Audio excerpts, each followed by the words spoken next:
Hey, this is Will Steele with DIY Boat Life, and today you'll see what I'm working on. It's actually been a project that's already started about a week ago, but I've been waiting on some parts. It is my exhaust manifold as well as the elbows for the exhaust manifold in my Carver 350, and I have Mercury 7.4 MPI, also known as 454 big blocks essentially. And you can see how far I've gotten. I've gotten one man completely off. See if we can see down here. Yep. As you can see, I've got that completely off. I haven't put the new one on yet. I still need to scrape the gasket that's on here off and clean that all up. It was actually pretty rusted. I had two screws that I had to that were stripped, so I had to use a screw extractor. I actually used one of these things, or a bolt extractor. It's got these cool little grooves in it, so you plug it in and you see the screw still on there. Let's see if I can get it off. All right, well, I'm still trying to get this off. So it's obviously because it's an extractor, so it's got these grooves that kind of get it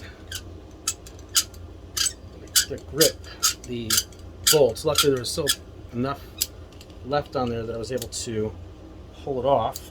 See if I can get you out. And a little tighter on these vice grips. Okay, come on. There we go. All right. So you can see the screw, while there is not completely stripped, I wasn't able to get anything that could get a good enough grip on it.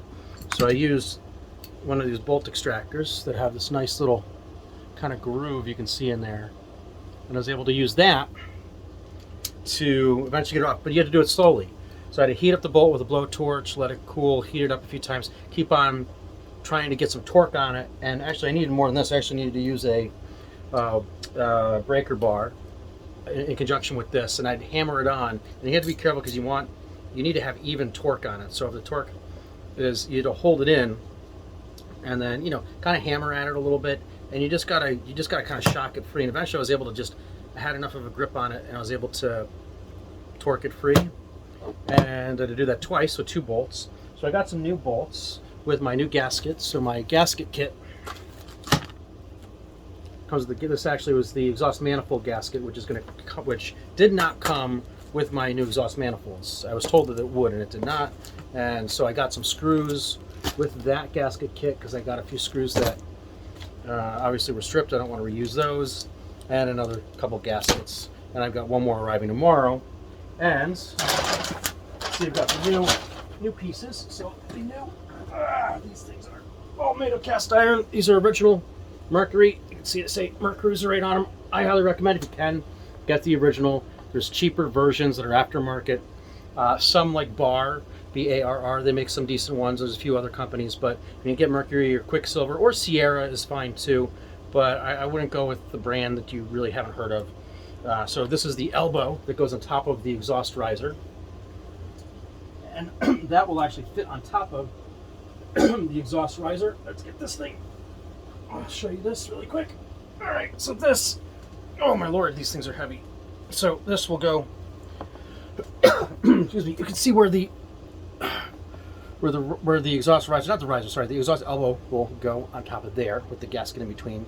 And this particular, since this is a closed cooling system, this closed cooling system uses a block-off gasket, which means that it blocks off all of these holes. Everything but the screw holes get blocked off, so no water, no coolant will flow past this guy. And you can see where it connects to the exhaust ports for the exhaust manifold gasket. Oh my lord, this thing is heavy. All right, let's put it back. Oh, for now. Oh.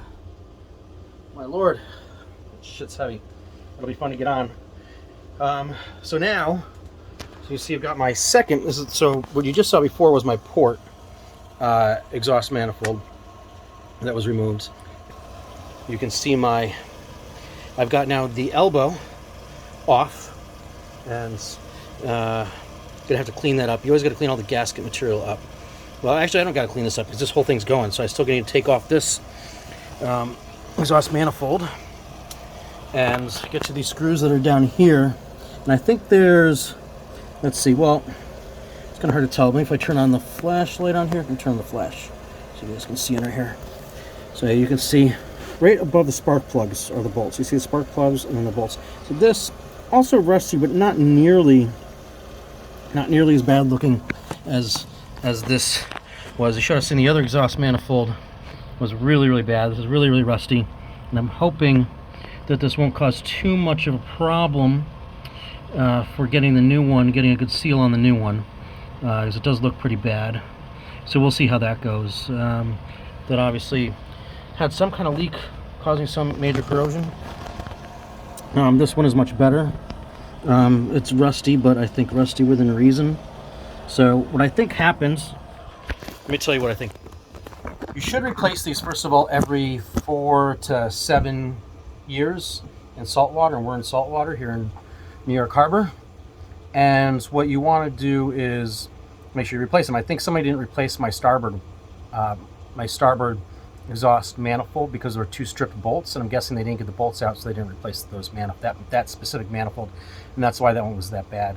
I also seem to notice some a small amount of white smoke in my exhaust, and my coolant level slowly drops. So what that would say to me is that I must have a little bit of coolant leaking back into the engine, probably through the exhaust, and what that's going to do is that's going to cause obviously it's going to burn in the exhaust, which isn't great for the engine. Probably a small leak won't be too bad, but if you've got a big leak, you could get some kind of hydro lock, obviously, which would be even worse. Now, what's important about these things, though, you definitely at the bottom of the exhaust manifold, you want to drain the coolant. Now, what I did, because I can't really get a bucket down here very well, so what I did was I actually have a bucket over here. And I took the hose that goes to the coolant pump, or actually no, sorry, this is probably the thermostat, and I took it off of there and put it into the bucket, and then it drained most of the coolant out there. I did get a little bit of coolant going into my bilge. You can probably see here a little bit went down there, but not much. Probably like a cup's worth, which is a lot better than several gallons worth of coolant. I'd say that's one of the other things that I would recommend is make sure you drain the coolant out of that first, because of, if not, when you remove the elbow, you can get some backflow, which can go back into the exhaust. So right now, I believe there shouldn't be any coolant in the exhaust. Yeah, so that's just water that's in the exhaust, right, in that exhaust port. So that I think is okay.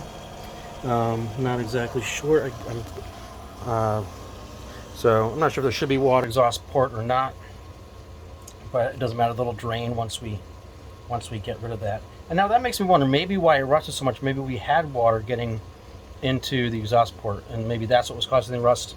Not 100% sure, but either way, we're going to get these things replaced, and hopefully the engine will be good in that respects. One of the other things we're going to tackle is have these oil, you can see them down here, these oil, here they are, oil fittings. You see where those green, they're kind of corroded, see there's oil right down there? So those fittings that go through the oil filter are actually dripping oil. So we're going to want to clean that up as well and replace those. And then finally, I'm going to have a technician who I trust here. We've got 4 hours of his time, and we're going to try to trace through a RPM issue that I have.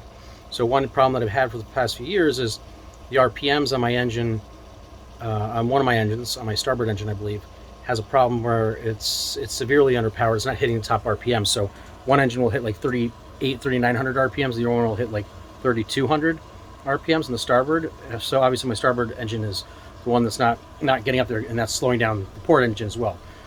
So we're going to work on that. But I will show you when I have a helper come in to do on the other side, which is going to be harder to get to. Other side of the engine, it's underneath this couch and everything. So we're going to need to move that couch and get underneath there, and we'll have less access, obviously, right next to that gas tank. So that's going to be a little bit more of a pain. And I'm going to have a broken ankle it's healing. It's almost getting there.